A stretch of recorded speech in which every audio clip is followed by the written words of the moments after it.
प्यारे विद्यार्थियों, आपका अध्याय एक रासायनिक समीकरण, रासायनिक अभिक्रिया एवं समीकरण जो हम पिछले अध्याय से करते आ रहे हैं। रासायनिक अभिक्रिया एवं समीकरण, केमिकल इक्वेशन एंड रिएक्शन। तो प्यारे विद्यार्थियों, आज हम इसमें हल करते हैं 21वां पॉइंट, जिसमें कहा गया रासायनिक समीकरण को संतुलित करने वाली विधि कौन सी है। तो समीकरण, रासायनिक समीकरण को संतुलित करने वाली विधि जो है हमारे पास हीट और ट्रायल विधि है। इसे आपको याद रखना है। कौन सी विधि, रासायनिक समीकरण को संतुलित करने की यानी बराबर करने की। तो समीकरण को बैलेंस करने की जो रासायनिक विधि है उसका नाम है हीट एंड ट्रायल विधि। इसको आपको नोट कर लेना है और रिमेंबर रखना है। इस पर जो भी हम ये प्यारे विद्यार्थियों आपको इसमें समझा रहे हैं, इसके अंदर, ये नोट्स के अंदर, ये सारा आपकी बुक की एक्टिविटी के अनुसार है, ताकि आपको परेशानी ना हो, आप अपनी बुक की एक्टिविटी के अनुसार इसको सोल्व कर सकें। तो अभिक्रिया के प्रकार जो है ऊष्मा के अनुसार अभिक्रिया के प्रकार दो हैं, ऊष्माक्षेपी और ऊष्माशोषी। ऊष्माक्षेपी का मतलब होता है जिसमें ऊष्मा निकलती है, यानी हीट निकलती है। जैसे अगर आप सांस लेते हैं और सांस लंबा खींचिए, फिर अपने हाथ को ऐसे करके इसके ऊपर सांस छोड़िए तो आपको हीट महसूस होगी, ऐसे करके रखेंगे आप। तो इस प्रकार से इसमें ऊष्मा अक्षेपी जिसमें ऊष्मा निकलती है, और ऊष्मा शोषी जिसमें ऊष्मा अवशोषित होती है। जैसे आप देखते हैं कि कोई ब्लैक रंग का कपड़ा होता है तो वो जल्दी गर्म हो जाता है, क्योंकि वो ऊष्मा को अवशोषित कर लेता है, और इसलिए जो भी ब्लैक कार होती है या जो भी ब्लैक चीज़ होती है वो गर्म रहती है, इसलिए उसको ऊष्माशोषी कहा जाता है। इस तरह से कुछ चीज़ें हैं जिनका उदाहरण हम आपको नॉर्मली बता सकते हैं। इस प्रकार से अभी थोड़ा हम इसका अध्ययन कर रहे थे। ऊष्माक्षेपी विक्रिया कहते हैं वह विक्रिया जिसमें उत्पाद के साथ ऊष्मा उत्पन्न होती है, उसमें उसे ऊष्माक्षेपी क्रिया कहते हैं। जिसमें उत्पाद जब बनता है अभिकारक से, जैसे कार्बन है प्लस ऑक्सीजन है, जब ये आपस में क्रिया करेंगे तो क्रिया करने के बाद जो है कार्बन डाइऑक्साइड बनेगी और ऊष्मा निकलेगी। तो इस उदाहरण को हम कार्बन डाइऑक्साइड बनने पर जो है ऊष्मा निकलती है, तो इसको ऊष्माक्षेपी कहेंगे। प्यारे विद्यार्थियों, ये एक्टिविटी पूरी आपकी बुक के अनुसार है। आप अपनी बुक में जो भी क्वेश्चन दिए गए हैं उनके अनुसार ही ये जो अभी एग्जाम्पल या उदाहरण लिए गए हैं उसी के अनुसार है प्यारे विद्यार्थी, ताकि आपकी बुक एक्टिविटी आपको पता चलती रहे कि बुक में क्या क्या हो रहा है। उसी के हिसाब से ये सब नोट्स बनाए गए हैं। उसके बाद आ जाती है प्यारे विद्यार्थी बात ऊष्माशोषी। ऊष्माशोषी अभिक्रिया क्या है? वह अभिक्रिया जिसमें ऊष्मा का जो है शोषण होता है, अवशोषण होता है, मतलब ऊष्मा जो है ऑब्जॉर्व की जाती है, यानी उसको खुश्क कर लिया जाता है, अपने अंदर जज्ब कर लिया जाता है, उसको ऊष्माशोषी कहते हैं। अगर हम उर्दू या उनका अल्फाजों की बात करें या शब्दों की बात करें तो उसमें ऊष्मा को जो अपने अंदर स्टोर कर लेता है, और मतलब अपने अंदर स्टोर करके जज्ब रखता है, उसको ऊष्माशोषी अभिक्रिया कहते हैं। तो जैसे कि हमारा सिल्वर क्लोराइड है, सूर्य का प्रकाश है, तो सिल्वर क्लोराइड जब उसके बाद सूर्य के प्रकाश में रखा जाता है सिल्वर क्लोराइड को, तो सूर्य के प्रकाश में यह सिल्वर प्लस क्लोराइड प्लस ऊष्मा को जो है, इसमें ऊष्मा जो है शोषित होती है, ऊष्मा निकलती है, और सिल्वर और क्लोराइड में यह डिस्ट्रीब्यूट हो जाता है, इसमें टूट जाता है यह। तो इस प्रकार से जिस अभिक्रिया में अभिकारक उत्पाद के साथ ऊष्मा निकलती है, यानी अभिकारक जो है हमारे पास ये सिल्वर क्लोराइड है, तो इसकी जो अभिक्रिया करते हैं, तो अभिक्रिया करने पर इसमें से जो ऊष्मा निकलती है तो यानी ऊष्मा शोषी हो जाती है, और यह प्रक्रिया जो है हमारी ऊष्मा शोषण कहलाती है। तो इसमें जो है इस प्रकार से ऊष्मा का जो पॉइंट है वो शोषण के तौर पर, यानी ऊष्मा इसमें अवशोषित हो जाती है, जमा हो जाती है, प्रकाश उसको सोख लेता है ऊष्मा को। तो इस प्रकार से इस प्रक्रिया को हम शोषी कहते हैं। तो इसके बाद आ जाती है बात वियोजन की। वियोजन का मतलब होता है वियोजन अभिक्रिया के प्रकार। वियोजन का मतलब टूटना होता है। जो जो भी क्रियाएं जो है टूटती हैं, किसके कारण, उनके टूटने के प्रकार जो है वियोजन अभिक्रिया जो है टूटती है। कोई वियोजन जो है किसी भी उत्पाद का या अभिकारक का वियोजन जो है टूटना, वो वो जो है इन वजहों से होता है, इन कारणों से होता है, जो कि ऊष्मा के कारण टूटना। इस अभिक्रिया को ऊष्मा के टूटना के कारण भी वियोजन कहते हैं, उसमें वियोजन अभिक्रिया कहते हैं। दूसरा विद्युत अभियोजन, यानी विद्युत के कारण किसी अभिकारक को तोड़ना, विद्युतीय वियोजन कहलाता है। और प्रकाशीय वियोजन, जैसे प्रकाश के द्वारा किसी अभिकारक को तोड़ा जाता है और उससे उत्पाद बनता है। तो उम्मीद करते हैं प्यारे विद्यार्थी आप समझ गए होंगे कि इस प्रकार से हम इनके उदाहरण आगे पढ़ेंगे। थोड़ा इसको विस्तार से पढ़ लेते हैं। ऊष्मीय वियोजन क्या है? जब वियोजन अभिक्रिया ऊष्मा के कारण होता है, यानी जो कोई अभिक्रिया ऊष्मा के कारण टूटती है, जिसमें वियोजन जो टूटना है किसी अभिकारक का, वो ऊष्मा के कारण होता है, तो उसे ऊष्मीय वियोजन कह देते हैं। जैसे अभी हमारे पास फेरिक सल्फेट है। अब फेरिक सल्फेट जो है ऊष्मा के कारण जो है इसके ऊपर उसको ऊष्मा दी जाती है, गर्म किया जाता है और इस प्रकार से अभिक्रिया आगे बढ़ती है। तो इससे फेरिक ऑक्साइड बनता है, सल्फर डाइऑक्साइड बनता है और सल्फर ट्राईऑक्साइड बनता है। तो इस प्रकार से कह सकता हूँ प्यारे विद्यार्थी, यहाँ पे देखो वियोजन होने पर एक प्रोडक्ट है, लेकिन एक प्रोडक्ट होने के बाद यानी एक अभिकारक है, लेकिन एक अभिकारक से हमारे पास जो है वो पदार्थ जो है अभिकारक जो है कितने प्रकार के वो बना रहा है, प्रोडक्ट बी बना रहा है, प्लस सी बना रहा है, प्लस डी बना रहा है। तो इस प्रकार से एक प्रोडक्ट से तीन, एक उत्पाद से तीन अभिकारक बन रहे हैं वियोजन प्रक्रिया में। तो इसी प्रकार एक अभिकारक से जो है वो कितने भागों में टूट गया, यहाँ पे ए जो अभिकारक है वो बी सी डी प्रोडक्ट में टूट गया यहाँ पे। तो इससे हमें ये प्राप्त हुई। तो जब वियोजन अभिक्रिया ऊष्मा के कारण होता है और जिसमें फेरिक सल्फेट जो है वो ferric oxide plus sulphur dioxide और सल्फर ट्राइऑक्साइड में तब्दील हो गया, देखो यहाँ पे। तो यह जो है ऊष्मीय वियोजन होती है जब किसी, जैसे हम फल सल्फर फेरिक यानी जो हमारे पास फेरिक फेरिक फेरिक सल्फेट है, इसको उसमें ही यही है गर्म किया जाता है, तो यह जो है फेरिक ऑक्साइड और सल्फर डाइऑक्साइड और सल्फर ट्राइऑक्साइड में टूट जाता है, तब्दील हो जाता है। तो इस प्रकार से आप समझ गए होंगे प्यारे विद्यार्थियों। इसके बाद आ जाती है बात कैल्शियम कार्बोनेट की।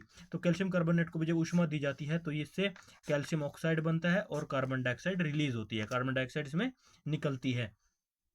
हाँ, इसी प्रकार ऊष्मा के कारण ये सब प्रक्रियाएं हो रही हैं। तो इस प्रकार से आप समझ गए होंगे फेरिक ऑक्साइड बनता है, उसके बाद सल्फर डाइऑक्साइड बनता है और सल्फर ट्राइऑक्साइड बनता है जब फेरिक सल्फेट को ऊष्मा में रखा जाता है। तो ये दोनों इसके उदाहरण हैं। आप समझ गए होंगे प्यारे विद्यार्थियों, ये आपकी बुक की एक्टिविटी के अनुसार है, ताकि आपकी बुक में जो एक्टिविटी कराई गई है, जो भी क्रियाकलाप कराए गए हैं, उनके अनुसार ही ये नोट्स बनाए गए हैं, ताकि आपकी बुक की जो भी क्रियाकलाप हैं वो भी साथ साथ पूरे होते रहें। इसके बाद हम बात कर लेते हैं ऊष्मीय वियोजन के बाद विद्युतीय वियोजन की। तो विद्युतीय वियोजन क्या होता है प्यारे विद्यार्थियों? विद्युतीय वियोजन में जब वियोजन अभिक्रिया विद्युत के कारण होता है, यानी जब विद्युत के कारण किसी अभिकारक को तोड़ा जाता है, उसको विद्युतीय वियोजन कहते हैं। अगर सिंपल विभाजन में समझे तो टूटना, वियोजन का मतलब टूटना होता है। अभिक्रिया विद्युत के कारण, यानी जो विद्युत के कारण किसी प्रोडक्ट को या किसी उत्पाद को यानी अभिकारक को तोड़ा जाता है। जैसे अब हमारे पास पानी है, पानी के अंदर अगर हम विद्युत को गुजारेंगे तो विद्युत गुजारने के बाद जो है इससे हाइड्रोजन प्लस ऑक्सीजन निकलेगी। तो इसी के कारण जो है इसको, जो पानी को हमने हाइड्रोजन और ऑक्सीजन में तोड़ लिया, किसके कारण? विद्युत के कारण। तो ये कौन सा वियोजन हुआ प्रिय विद्यार्थियों? ये विद्युतीय वियोजन हुआ। पानी का हमने किया तो इससे हाइड्रोजन और ऑक्सीजन रिलीज हुई। तो इस प्रकार आप समझ गए होंगे विद्युतीय वियोजन किसे कहते हैं, जिसमें विद्युत के कारण अभिकारक को विद्युत के कारण यानी तोड़ा जाता है। जब वियोजन अभिक्रिया विद्युत के कारण होती है, उसको भी हम कौन सी क्रिया कहते हैं? विद्युतीय वियोजन अभिक्रिया कहते हैं। तो प्रकाशीय वियोजन किसे कहते हैं? प्रकाशीय वियोजन उसे कहते हैं जब वियोजन अभिक्रिया सूर्य के प्रकाश के कारण होता है। सिंपल सी बात है, जब कोई पदार्थ या अभिकारक को जो है तोड़ा जाता है या कोई उत्पाद को तोड़ा जाता है उसमें, तो जो वियोजन अभिक्रिया सूर्य के प्रकाश के कारण होती है, तो इसमें सूर्य का प्रकाश जो है इंपॉर्टेंट है, ये एक उत्प्रेरक का ही काम कर रहा है इसमें। तो इस प्रकार से उसको एक उत्प्रेरक भी जान सकते हैं, जो जिसकी वजह से ये प्रक्रिया संभव होती है, वो एक प्रकार का उत्प्रेरक होता है, उसके लिए कंडीशन होती है। जैसे अब सिल्वर क्लोराइड है, अब सिल्वर क्लोराइड जो है सूर्य के प्रकाश में रख दिया, तो सूर्य के प्रकाश में रखने के बाद क्या बनता है? इससे सिल्वर प्लस क्लोराइड अलग हो जाते हैं, सिल्वर और क्लोराइड अलग अलग हो जाते हैं। तो इस प्रकार से आप समझ गए होंगे, जो वियोजन अभिक्रिया सूर्य के प्रकाश के कारण होता है, यानी जो जब कोई अभिक्रिया में कोई उत्पाद या अभिकारक टूटता है सूर्य के कारण, उसको प्रकाशीय वियोजन कहते हैं। प्रकाश के कारण, सूर्य के प्रकाश के कारण टूटता है। तो मेरे प्यारे विद्यार्थियों, आप समझ गए होंगे इस प्रकाशीय वियोजन क्या होता है। इसके बाद हम पढ़ लेते हैं अवक्षेपण अभिक्रिया क्या है। 29 पॉइंट पढ़ लेते हैं अवक्षेपण। अवक्षेपण वह अभिक्रिया है जिसमें अवक्षेप बनता है। अवक्षेप का मतलब होता है अघुलनशील पदार्थ, यानी जो पानी में ना घुलने वाले पदार्थ, उनको अघुलनशील पदार्थ कहते हैं। जो पानी में नहीं घुलते उनको अघुलनशील पदार्थ कहते हैं। वह अभिक्रिया जिसमें अघुलनशील पदार्थ का निर्माण होता है उसे अवक्षेपण अभिक्रिया कहते हैं, या उसको हम जिसमें अवक्षेप बनता है, अवक्षेप कहते हैं जो पानी में ना घुलने वाला पदार्थ, उसको अवक्षेप कहते हैं। अघुलनशील पदार्थ बनता का निर्माण होता है, उसको अवक्षेपण अभिक्रिया कहते हैं। तो प्यारे विद्यार्थियों, ये नाम आपने पहली बार सुना होगा, अवक्षेपण। तो इससे परेशान नहीं होना। अवक्षेपण का मतलब होता है, पहले इसके अर्थ को समझना है, ऐसे पदार्थ जो पानी में नहीं घुलते उनको अवक्षेप कहा जाता है। तो इसकी परिभाषा ये बन जाएगी, वह अभिक्रिया जिसमें अवक्षेप का निर्माण होता है उसे अवक्षेपण अभिक्रिया कहते हैं। या सिंपली भाषा में कहें तो जिस अभिक्रिया में घुलनशील पदार्थों का निर्माण होता है उसे अवक्षेपण विधि कहते हैं। तो इसलिए अगर इसको सिंपली अवक्षेप से समझना है तो इसमें कहना है अवक्षेप का, जिस प्रक्रिया में अवक्षेप पदार्थ का या अवक्षेप का निर्माण होता है, यानी घुलनशील पदार्थ का मतलब होता है अवक्षेप का मतलब, तो उसको हम अवक्षेपण अभिक्रिया कहते हैं। तो इसके बाद आ जाती है बात, कर देते हो हमारे पास उधर इसके एग्जाम्पल की। तो उसमें सोडियम सल्फेट है प्लस बेरियम क्लोराइड है। तो इसमें क्या होता है प्यारे विद्यार्थियों, बेरियम सल्फेट और सोडियम सल्फेट, यानी सोडियम सल्फेट की जब हम बेरियम क्लोराइड के साथ अभिक्रिया कराते हैं तो हमारे पास सोडियम क्लोराइड और बेरियम सल्फेट बनता है। बेरियम सल्फेट जो है अवक्षेप है, यानी अघुलनशील पदार्थ है जो पानी में नहीं घुलेगा। तो इसमें क्या अभिक्रिया में क्या होता है प्यारे विद्यार्थियों, जो जो पहला होता है वो जो है चौथे के साथ क्रिया करता है। तो पहला जो है यहाँ से अभिक्रिया करेगा चौथे के साथ इसमें, और जो तीसरा है वो दूसरे के साथ, यानी बेरियम सल्फेट बनेगा, यानी ये जो क्रिया करेगा ये इसके साथ क्रिया करेगा और ये क्रिया करेगा इसके साथ करेगा। तो इस रूल को भी ध्यान रखना है प्यारे विद्यार्थियों। ये अभिक्रिया का उदाहरण हम पहले भी आपको समझा चुके हैं, किन में, आयन के उदाहरण में समझाया था, जिसमें हमारे पास बेरियम सल्फेट का उदाहरण आया था। तो वो एक बार हम दिखा देते हैं आपको। बेरियम सल्फेट का एग्जाम्पल जब हमने लिया था, जिसमें बेरियम सल्फेट को ब्रोक किया था, तो हाँ ये लिया था ना प्यारे विद्यार्थियों, द्वितीय विस्थापन विधि में। तो सोडियम सल्फेट तो जो पहला होता है इसका जो है इसके चौथे से, और जो इसका तीसरा होता है उसका इसके दूसरे से क्रिया करता है। जैसे सोडियम क्लोराइड बना यहाँ पे और बेरियम सल्फेट बना। तो यह अभिकारकों के बीच आयन का आदान प्रदान भी होता है और इसे द्विस्थापन अभिक्रिया कहते हैं। तो फिर विद्यार्थियों, उम्मीद है आपको समझ में आया होगा। ये हम आपकी जो भी है बुक की एक्टिविटी से ही करा रहे हैं, जो भी आपकी बुक में क्रियाकलाप दिए गए हैं उनके अनुसार। तो फिर विद्यार्थियों, आप यहाँ पे अवक्षेपण अभिक्रिया का भी उदाहरण समझ गए होंगे, और आप द्विविस्थापन अभिक्रिया में भी जो उदाहरण दिया है वो सेम ही है। तो उसको आपको ये दोनों पक्के हो सके, इसलिए इसमें अवक्षेपण का मतलब होता है बेरियम सल्फेट, इसमें अवक्षेप है, यह पानी में घुलेगा नहीं, अघुलनशील है। इसी प्रकार से इसका दूसरा उदाहरण भी है हमारे पास प्यारे विद्यार्थियों। अगर हम दूसरे उदाहरण की बात करें तो दूसरा उदाहरण हमारे पास मैग्नीशियम ऑक्साइड है।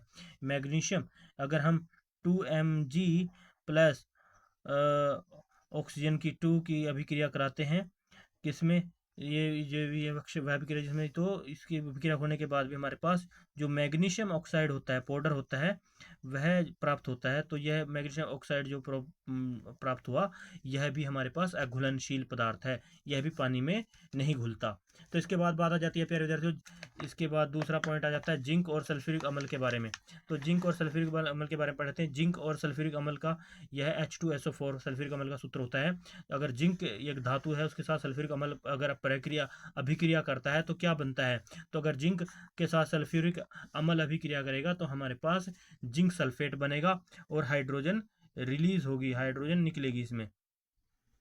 तो प्यारे विद्यार्थियों, आप समझ गए होंगे, इसमें हाइड्रोजन निकलती है, रिलीज होती है अगर हम इसमें इसके साथ अभिक्रिया कराते हैं। तो ये बहुत इंपॉर्टेंट है। पिछले एग्जाम में भी आया था ये, NCERT के और CBSE एग्जाम में पूछा जाता है। अगर जिंक सल्फेट और हाइड्रोजन का क्या होता है, हाइड्रोजन कैसे निकलती है, तो जब हम जिंक प्लस सल्फ्यूरिक हाइड्रोसल्फ्यूरिक अम्ल का जो है अभिक्रिया कराते हैं, ये दोनों अभिकारक हैं, ये भी अभिक्रिया करते हैं, तो हमारे पास जिंक सल्फेट प्राप्त होता है और हाइड्रोजन रिलीज होती है। तो इस प्रकार से प्यारे विद्यार्थियों, उसके बाद है इसमें हाइड्रोजन अलग हो जाती है इससे। तो ये आपको ध्यान रखना है, जिंक और सल्फ्यूरिक अम्ल की जब अभिक्रिया होती है तो क्या बनता है, तो जिंक सल्फेट बनता है और हाइड्रोजन अलग हो जाती है इसमें। तो इसके बाद दूसरी आगे पढ़ लेते हैं, रासायनिक समीकरण को ज़्यादा सूचनापूर्ण बनाने के लिए क्या करना पड़ता है। अगर रासायनिक समीकरण को अगर हम अधिक हमें सूचना पूर्ण बनानी है, उससे हमें पता चले कि इसमें क्या क्या है, तो उनको जानने के लिए हमें क्या करना पड़ता है। अगर हम उसकी जो रासायनिक समीकरण को अधिक ज़्यादा सूचना पूर्ण कैसे बनाते हैं, तो उसके लिए हम उसका भौतिक अवस्था क्या होते हैं आपको पता है। सॉलिड, हमारे पास 3 प्रकार के पदार्थ होते हैं।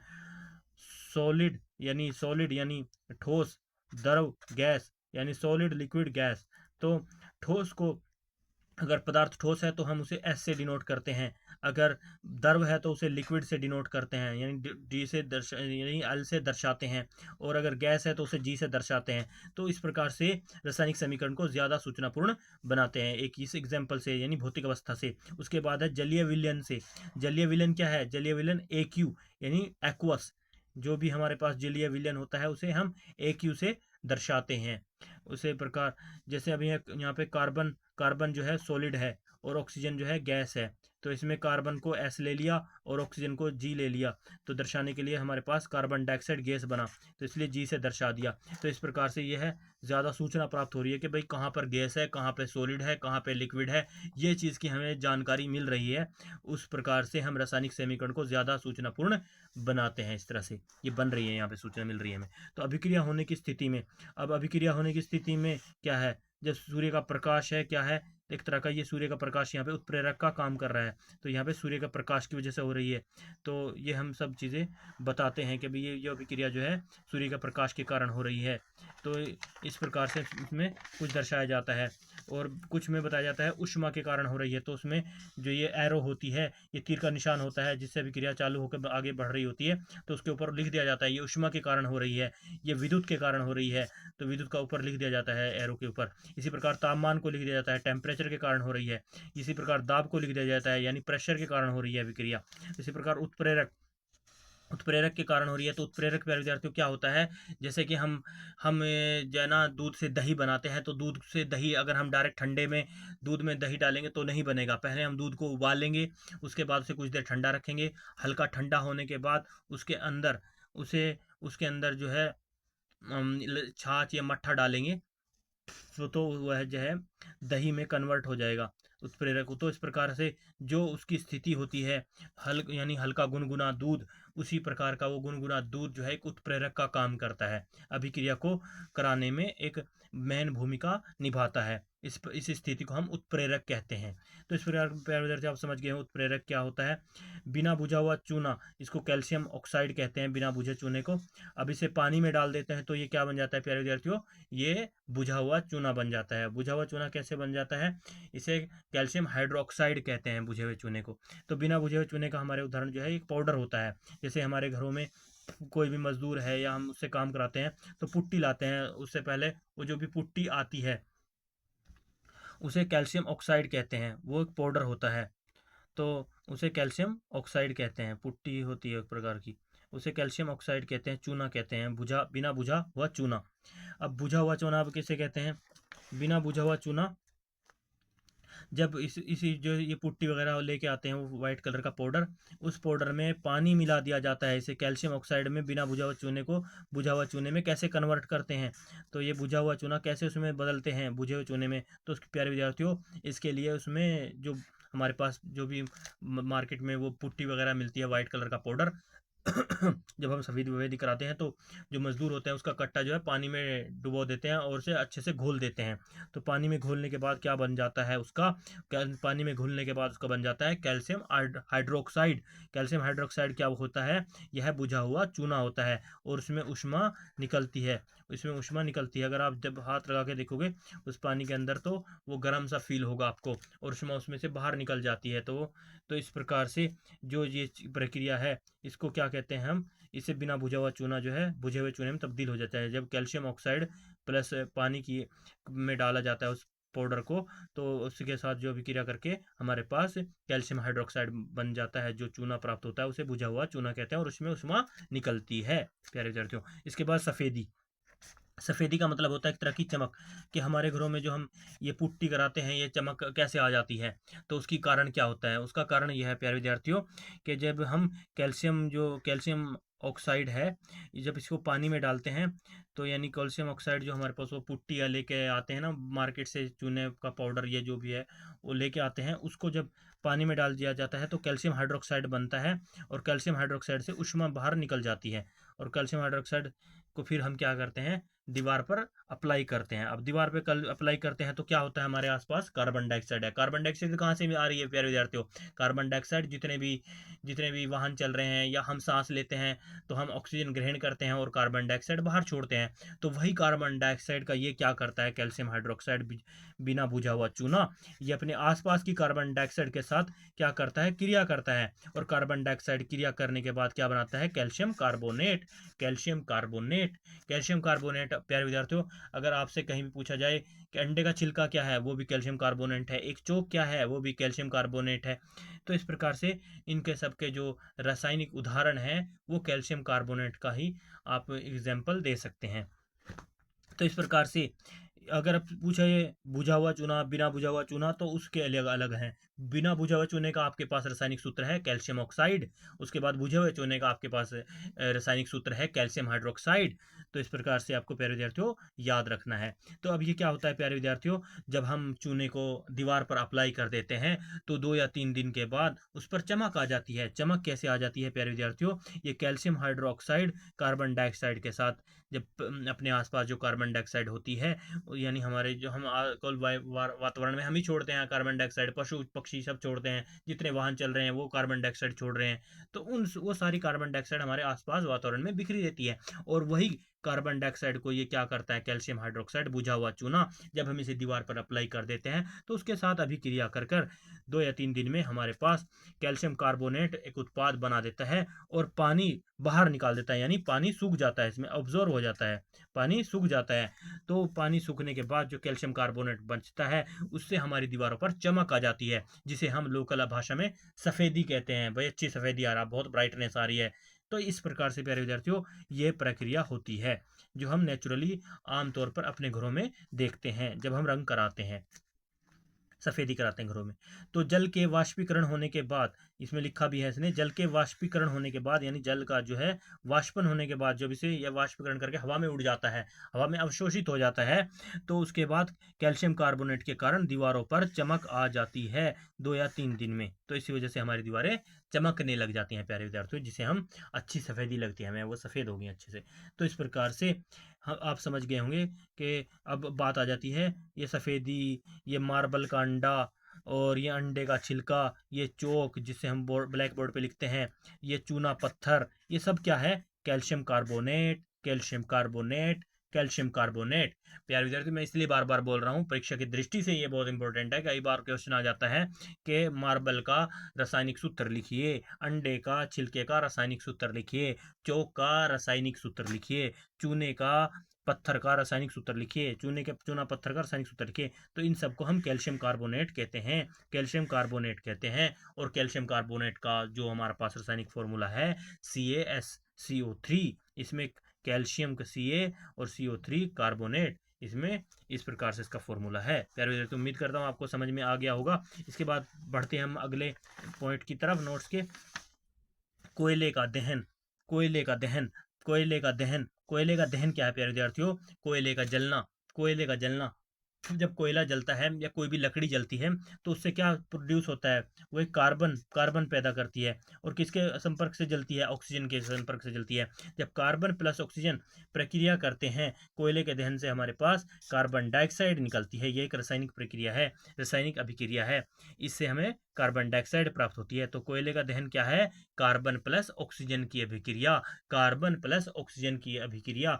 जब दो यानी अभिकारक कार्बन और ऑक्सीजन आपस में मिलते हैं तो कार्बन डाइऑक्साइड बनती है और यही कोयले का दहन कहलाता है। तो अगर प्यारे विद्यार्थी पूछे कोयले का दहन, तो कोयले का दहन के लिए आपको फौरन आपके दिमाग में आ जाना चाहिए, कोयला जो है एक तरह का कार्बन होता है और जब यह जलता है ऑक्सीजन के संपर्क में आकर तो कार्बन डाइऑक्साइड बनाता है। Carbon plus oxygen, carbon dioxide, carbon dioxide. तो प्यारे विद्यार्थियों उम्मीद करते हैं आपको समझ में आ गया होगा कोयले का दहन। इसके बाद आता है जल का निर्माण। जल का निर्माण कैसे होता है, जल का निर्माण जो है जब हाइड्रोजन और ऑक्सीजन आपस में मिलती है जल का निर्माण होता है। तो प्यारे विद्यार्थी जल हमें गीला क्यों लगता है, जल गीला क्यों होता है, इसके बारे में भी कई बार CBSE क्वेश्चन पूछा जाता है। उसमें भी कई बार आप IPS IAS का एग्जाम देने जाते हैं तो जल गीला क्यों होता है, तो लोग कहते हैं जल तो लिक्विड होता है, लिक्विड होने की वजह से, लिक्विड तो उसका इंग्लिश बात होगी, इसके अंदर क्या है, हाइड्रोजन जो है, दो मोलेक्यूल जो हाइड्रोजन के अणु होते हैं वो आपस में जुड़े होते हैं, जिसके कारण ऑक्सीजन के संपर्क में आने पर भी जल हमारा गीला होता है, जो क्योंकि इसमें हाइड्रोजन दो पॉइंट जो है आपस में जुड़े होते हैं। वैसे हाइड्रोजन गैस अगर हम अलग कर देंगे तो वो हवा में उड़ती चली जाती है, वो हवा से भी हल्की होती है, लेकिन इसमें दो मोलेक्यूल H2O जुड़े होने की वजह से जल गीला होता है, इसलिए हमें गीला महसूस होता है। हाइड्रोजन का जब दो अणु आपस में मिले होते हैं, मोलेक्यूल आपस में जुड़े होते हैं, उसकी वजह से जल हमारा गीला होता है प्यारे विद्यार्थियों। तो जल का निर्माण इस प्रकार से होता है, जिसमें H2O प्लस O2, तो इसमें दोनों के हमने यहाँ पर रासायनिक अभिक्रिया को बराबर करने के लिए ये किया गया है। इसमें हाइड्रोजन के 4 पॉइंट हैं और ऑक्सीजन के 2 हैं, तो इसलिए हाइड्रोजन के इसमें जब दो को आगे ले जाएंगे तो बराबर हो जाएगी ये रासायनिक अभिक्रिया। लेकिन हम इनके आखिर में जब नोट्स का एंड करेंगे, इस रासायनिक समीकरण अभिक्रिया और रासायनिक इक्वेशंस का जो भी हमारा समीकरण है, इसका जब हम इस पार्ट का अध्याय का अंत करेंगे, तब हम अंत में आपको उनको बैलेंस करना सिखाएंगे रासायनिक अभिक्रियाओं को। तो ये भी सिंपल ही है प्यारे विद्यार्थियों।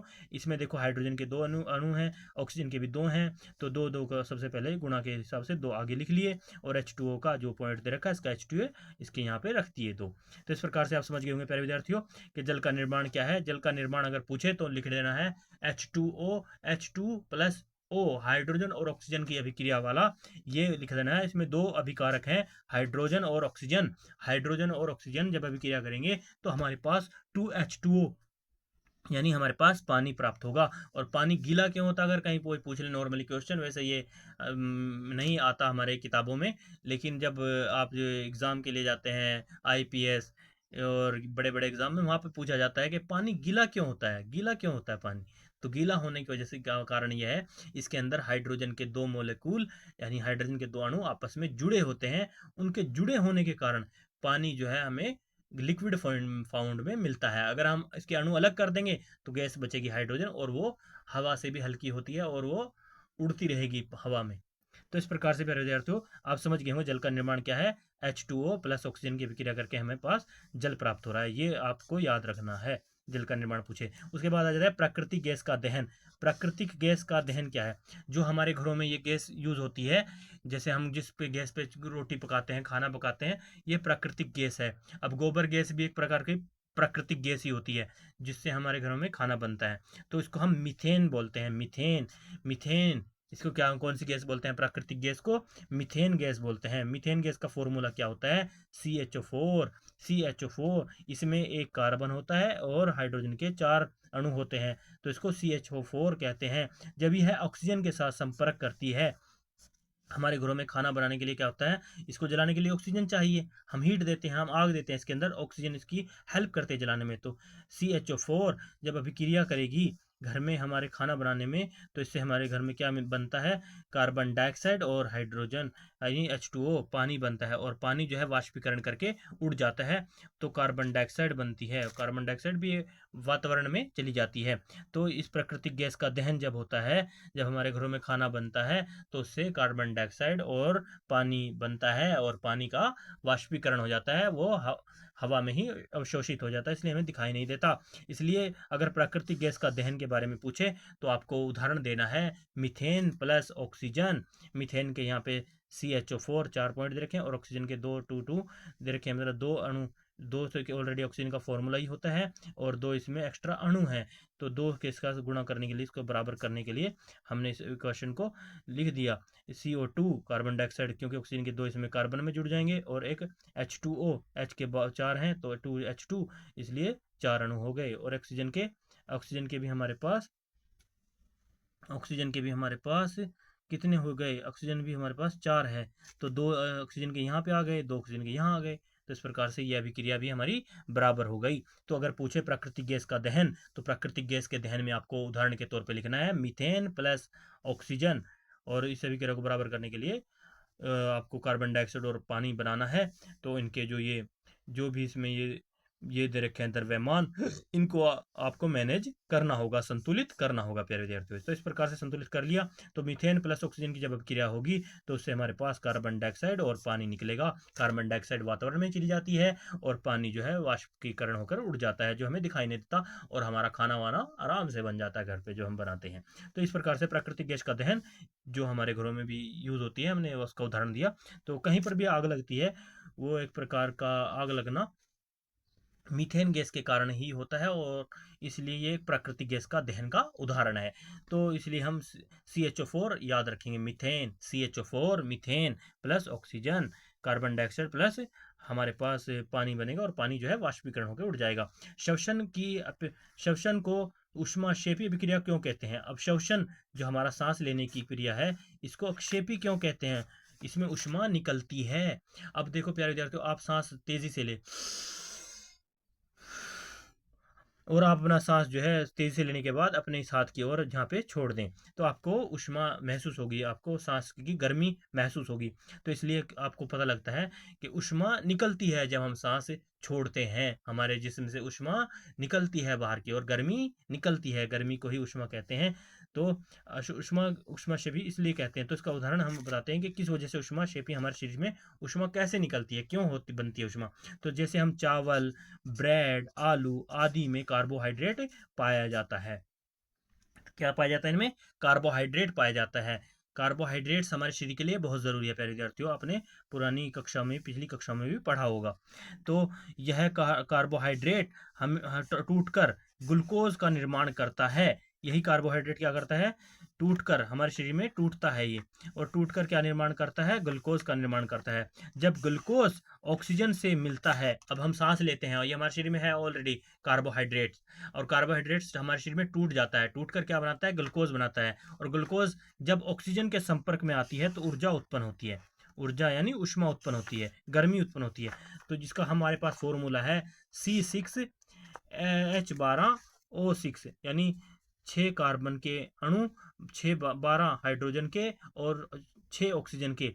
जब यह अभिक्रिया, यह ग्लूकोज का फॉर्मूला है हमारे पास, किसका फॉर्मूला है? ये ग्लूकोज का, C6H12O6। जब छः अणु ऑक्सीजन के साथ ये अभिक्रिया करता है, तो इसमें 6 हम अपनी तरफ से द्रव्यमान लिख लेते हैं और इस इक्वेशन को बराबर करने के लिए। तो हमारे पास कार्बन डाइऑक्साइड और पानी बनता है, और ऊर्जा निकलती है, इसमें ऊष्मा निकलती है।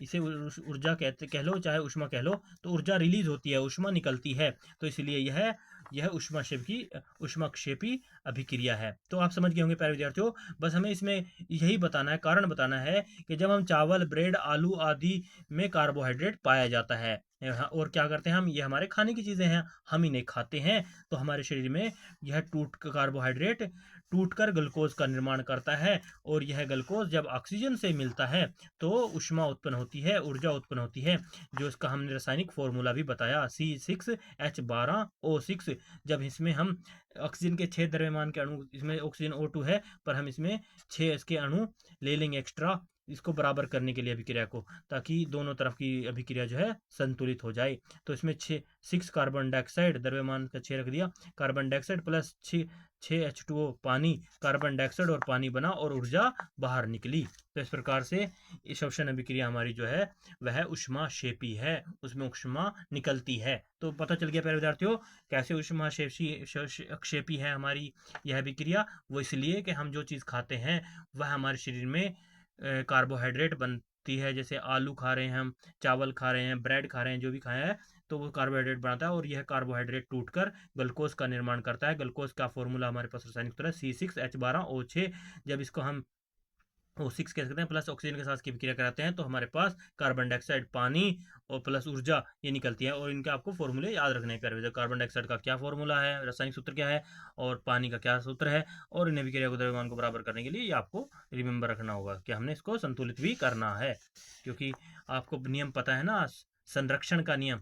तो प्यारे विद्यार्थी चलो वो तो बात की बातें हो गई, अब हमको आपको श्वसन की ऊष्माक्षेपी विक्रिया के बारे में बता रहे थे, ये हमारी बात क्लियर हो गई। इसके बाद आ जाती है बात फेरिक सल्फेट की। तो फेरिक सल्फेट क्या होता है प्यारे विद्यार्थियों?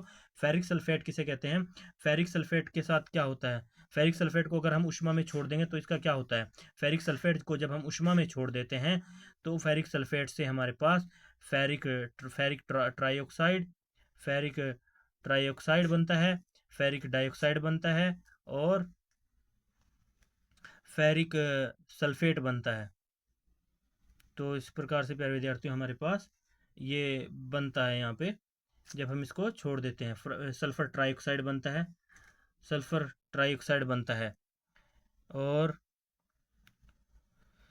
यहाँ पे सल्फर के जो है देख लो, यहाँ पे उदाहरण के तौर पर सबसे पहले ये 2 एसएस हैं, तो ये 2 एसएस आ गए, सल्फर के 2 अणु हैं, और ऑक्सीजन 4 हैं यहाँ पे, तो ऑक्सीजन के 8 अणु हैं, ऑक्सीजन के 8 अणु हैं, तो ऑक्सीजन के 3 यहाँ पे आ गए, फेरिक ट्राइऑक्साइड बन गया यहाँ पे, उसके बाद ऑक्सीजन के 2 यहाँ पे आ गए, तो सल्फर डाइऑक्साइड बन गया और सल्फर ट्राइऑक्साइड बन गया। तो इस प्रकार से ऑक्सीजन के भी 8 अणु पूरे हो गए। तो इस प्रकार से मेरे विद्यार्थियों हमने इस अभिक्रिया को भी बराबर संतुलित कर लिया। तो फेरिक सल्फेट जो को जब उष्मा में रखते हैं तो उससे क्या बनता है, फेरिक और ट्राइऑक्साइड और सल्फर डाइऑक्साइड और सल्फर ट्राइऑक्साइड बनता है। तो उष्मीय वियोजन अभिक्रिया, उष्मीय वियोजन अभिक्रिया में क्या होता है, जब उसमें से इसको तोड़ा जाता है तो सबसे पहले फेरिक सल्फेट का रंग कैसा होता है, ये उसमें वियोजन अभिक्रिया है।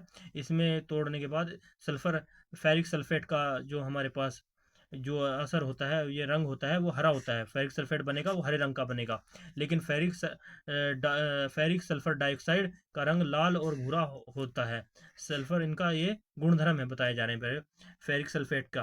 तो फेरिक सल्फेट के गुणधर्म क्या है और उसकी क्वालिटी क्या है, इसकी अवस्था क्या है, अगर ये इसकी अवस्था के बारे में बता रहे हैं, जब ये इसे ऊष्मा में अभिक्रिया कराते हैं तो फेरिक सल्फेट से हमारे पास ferric trioxide, ferric sulphur dioxide और सल्फर ट्राइऑक्साइड बन निकलते हैं इससे प्रोडक्ट। तो इससे बता रहे हैं ना पहले इधर, तो एक एक प्रोडक्ट है, एक वो हमारे पास अभिकारक है, यानी A.1 है, और इससे जब यह अभिकार से ऊष्मा रख कर विक्रिया कराई जा रही है तो इससे 3 प्रोडक्ट बन रहे हैं, B+C+D। तो 3 प्रोडक्ट बन रहे हैं यहाँ पे, तो वो तीनों ही है प्यारे विद्यार्थी, आप समझ सकते हैं, ये B और ये सी।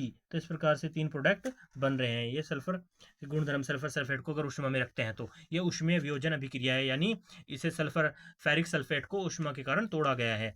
तो इसका जो गुणधर्म है फेरिक सल्फेट का वो हरा रंग होता है, और